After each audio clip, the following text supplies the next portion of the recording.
주님의 평안으로 인사드립니다. 오늘 우리가 연구할 주제는 특별부활인데요. 지금 우리가 이 마지막 사건들 중에서 7장에 있는 마지막 재앙, 7째 재앙까지 이제 연구해 오고 있는데 7째 재앙 중에서 우리 지난 시간에 배웠던 요한계시록 16장 17절 말씀 다들 기억하고 계시죠? 다시 한번 말씀을 한번 읽어보도록 하겠습니다. 요한계시록 16장 17절 말씀을 보시면 7째가 그 대접을 쏘듬에 큰 음성이 성전에서 보좌로부터 나서 가로되 되었다 하니 라는 이 아버지 하나님께서 이 성전으로부터 이 음성을 이제 발하게 되시는 그 장면인데요. 7째 재앙 초기에 이 되었다라고 선언하시는 보좌로부터의 하나님의 음성으로 말미암아 이제 이 땅에는 지금까지 볼 수 없었던 큰 지진이 일어나게 되는데 이때 일어날 사건으로는 무덤이 열리고 특별한 무리의 이 부활이 있게 됐는데 이것이 바로 특별 부활입니다. 그래서 오늘 우리가 연구할 주제는 7째 재앙 때 있을 큰 사건, 특별 부활이라는 이 주제로 말씀을 나누어 보고자 하겠습니다.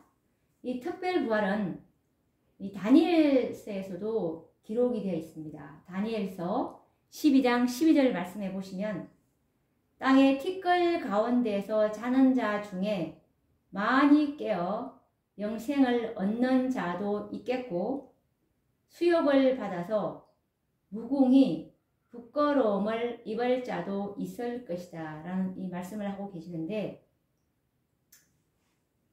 이 말씀처럼 땅의 티끌 가운데 자는 자 중에 많이 깨어서 영생을 얻는 자도 있을 것이고 그리고 또 다른 한 무리 수욕을 받아서 무궁히 부끄러움을 입을 자도 있을 것을 예언하고 계십니다. 그래서 이 특별 부활은 두 무리의 부활이 있음을 우리가 확인할 수가 있습니다.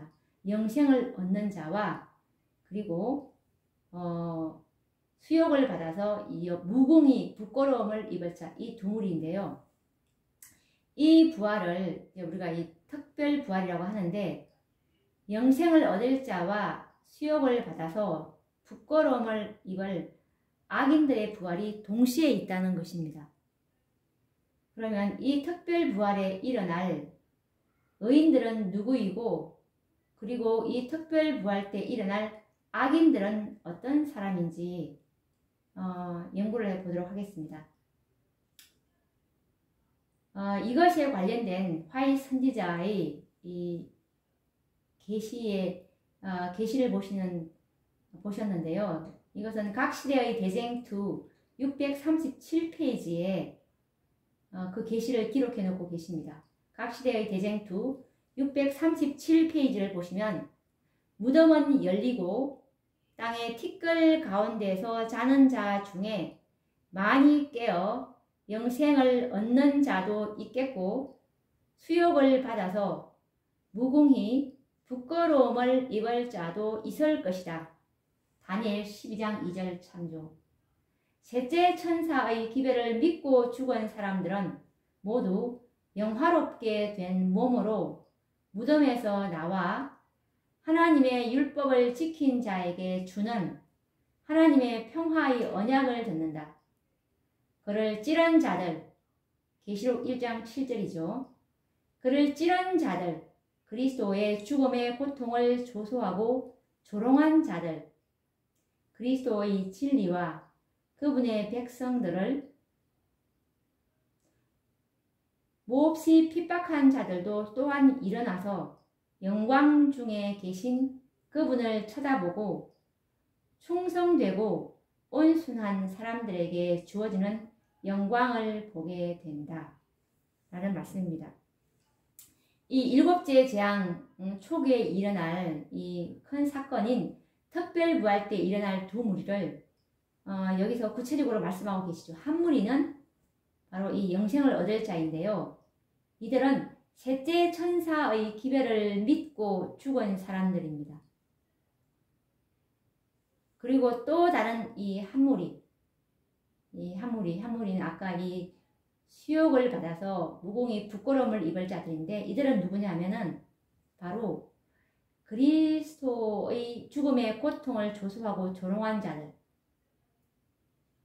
계시록 1장 7절에는 그들을 어떻게 말씀하고 있냐면 그를 찌른 자들이라고 말하고 있습니다. 그리스도의 죽음의 고통을 조소하고 조롱한 자들. 그리고 또 어떤 무리냐면 그리스도의 진리와 그분의 백성들을 몹시 핍박한 자들. 이들이 바로 수욕을 받아서 무공이 부끄러움을 입을 자들이 이때 지금 부활하게 되는 것입니다. 이 특별 부활에 일어나는 이 의인들은 1844년 이후에 셋째 천사의 기별을 믿고 죽은 모든 재림 성도들이 이제 이때에 부활하게 될 것이고, 그리고 또 예수님을 찌른 특별한 악인들도 이때에 이제 부활하는 것이죠. 만약에 이 셋째 천사의 기별을 믿고 죽었지만 이때 부활하지 못한 자들이 있다면 그들은 악인들이 부활하는 둘째 부활에 일어나게 될 것입니다. 그렇겠죠. 예. 그것은 곧 구원에 실패했다는 말입니다. 왜냐하면 셋째 천사의 기별을 믿고 구원 얻을 자들은 첫째 부활에 일어나지 않고 특별 부활에 일어남으로 14만 4천인에 속할 것이기 때문입니다. 재림 성도들이 특별 부활에 일어났을 때에는 이 땅은 아직 천국이 아닙니다. 이 일곱째 재앙 때도 이 사단의 무서운 분노와 하나님의 진노가 동시에 존재하고 있는 일곱째 재앙 초기가 될 것이기 때문에 그렇습니다. 우박과 지진이 일어나는 천재지변과 하나님의 진노가 내리는 가운데 셋째 천사의 기별을 믿고 죽은 성도들이 이제 부활하게 되는 것이죠. 이때는 여전히 다섯째 재앙으로 태양은 이제 빛을 내지 않고, 그리고 간혹 태양은 구름을 뚫고 비추이는 이 살인 광선으로 악인들을 공포에 쌓이게 합니다. 악인들에게 내리는 이 재앙은, 이 7재앙은 누적되어 오는 것이고, 누적되어 오므로 일곱째 재앙 초에는 첫째 재앙에서 일곱째 재앙까지 모두 이 땅에 내리고 있는 상황입니다.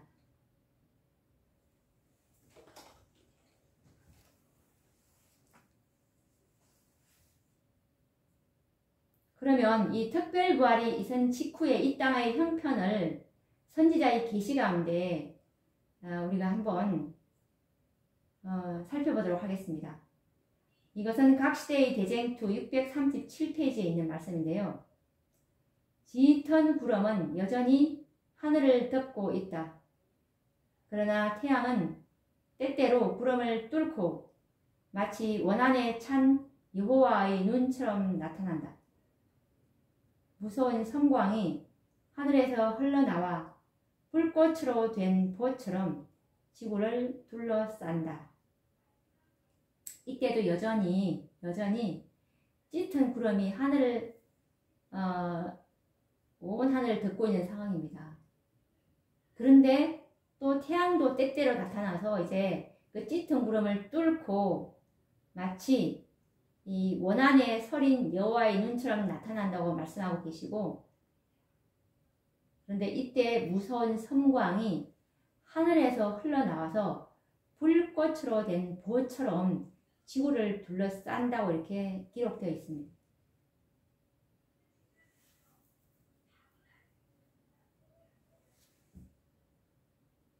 그리고 또 요한계시록 16장 10절에서 11절 말씀을 보시면 아까 이 7재앙은 누적된 재앙이라고 말씀드렸다시피 이때 7째 재앙 때에도 여전히 첫째 재앙부터 이 6째 재앙까지 계속 이렇게 누적이 되어 온걸 우리가 확인할 수가 있는데 한번 확인해 보도록 하겠습니다. 이것은 계시록 16장 10절에서 11절 말씀인데 또 다섯째가 그 대접을 짐승의 보좌에 쏟으니 그 나라가 곧 어두워지며 사람들이 아파서 자기 혀를 깨물고 아픈 것과 종기를 인하여 하나님을 회방하고 라는 이 말씀에서 지금 이때는 다섯째 재앙인데 다섯째 재앙은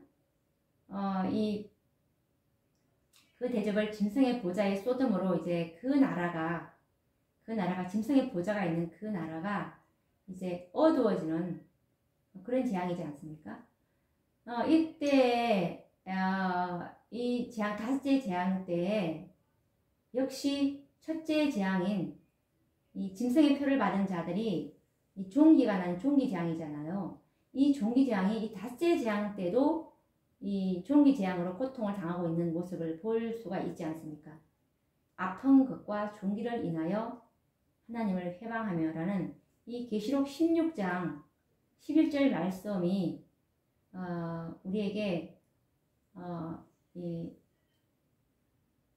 말씀해 주듯이 누적되어 있는 재앙을 다섯째 재앙 때도 첫째 재앙이 같이 함께 동반되어 오고 있구나라는 것을 알 수가 있습니다.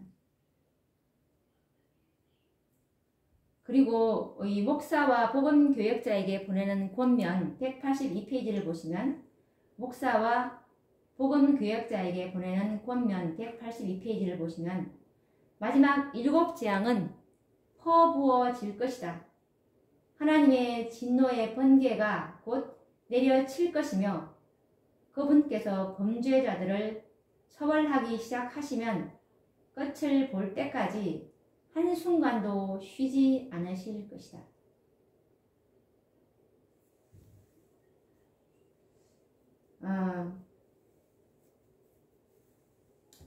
우리가 이 말씀을 쭉 이제 봤는데 우리가 이 말씀들을 볼 때 재앙들이 이제 누적되어 왔다는 사실을 짐작할 수 있고 이 특별부활 이후에도 다섯째 재앙인 흑암 재앙이 있고 그리고 태양에 이 살인적인 섬광이 있는 넷째 재앙 해를 태우는 권세를 가진 이 재앙이 넷째 재앙인데 이 넷째 재앙이 여전히 이 7째 재앙 때도 같이 동반하고 있음을 우리 대댕투 637페이지에서 확인을 할 수가 있었습니다. 이와 같은 재앙에 비례해서 이 7재앙에 비례해서 이제 성도들이 당하는 이 야곱의 환난 역시도 7재앙이 깊어지는 것만큼 야곱의 환난의 깊이도 훨씬 더 깊어지게 될 것이고 6째 재앙 때에는 이제 환난의 절정에 달하게 될 것입니다. 7째 재앙이 내린 후에 악인들에게는 재앙이 거의 절망적이지만 이 성도들은 이때부터 이제 7째 재앙 때부터는 하늘에서 아버지 하나님의 음성으로 되었다라는 이 구원의 징조를 우리가 보지 않습니까? 이 구원의 징조들을 바라봄으로 위로와 희망을 갖게 되고 그리고 또 정신적인 고통으로부터는 이제 해방이 될 것 같습니다. 그런데 아직 이 땅은 모든 환난이 끝난 것은 아닙니다. 그리고 이 셋째 천사의 기별을 믿고 잠들었지만 특별부활에 일어나 구원받을 무리들은 예수님이 재림하시는 때까지 짧은 기간이지만 야곱의 환난을 경험하게 될 것입니다. 그래서 이 짧은 기간의 환난만을 맛보고도 14만 4천인들의 특권을 누리는 이들에 대해서 성경에는 복이 있는 자들이라고 말하고 있습니다. 계시록 14장 13절 말씀이 그것을 잘 증거하고 있죠. 한번 우리가 확인해 보도록 하겠습니다. 계시록 14장 13절 말씀을 보시면 기록하라 자금 이후로 주 안에서 죽는 자들은 복이 있도다. 여기서 이 자금 이후는 이 자금은 이 셋째 천사의 기별 이후에 라는 뜻입니다. 이 자금은 1844년 예수님께서 지성소에 들어감으로 셋째 천사를 이 땅에 내려 보내셨기 때문에 이제 이 기별로 이제 인침받은 자들은 14만 4천인에 이제 계수될 수 있다는 것을 말씀하고 있는 것이죠. 그러면 이 특별부활의 무덤에서 일어날 악인들은 어떤 사람들인지 우리가 아까 조금 전에 말씀을 하기는 했지만 다시 한 번 더 정리를 해보자면 요한계시록 1장 7절 말씀처럼 볼지어다 구름을 타고 오시리라 각인의 눈이 그를 보겠고 그를 찌른 자들도 볼 터이요 라고 말씀을 하고 있습니다. 그래서 예수님을 찌른 자들이 이제 그리스도의 오시는 광경을 볼 것이라고 말하고 있습니다.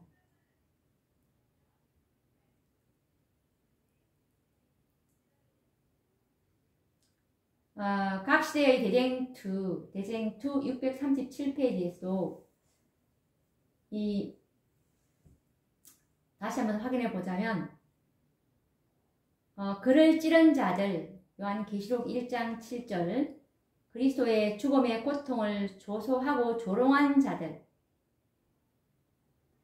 그리스도의 진리와 그분의 백성들을 몹시 핍박한 자들도 또한 일어나 영광 중에 계신 그분을 쳐다보고 충성되고 온순한 사람들에게 주어지는 영광을 보게 된다라고 증언하고 있습니다.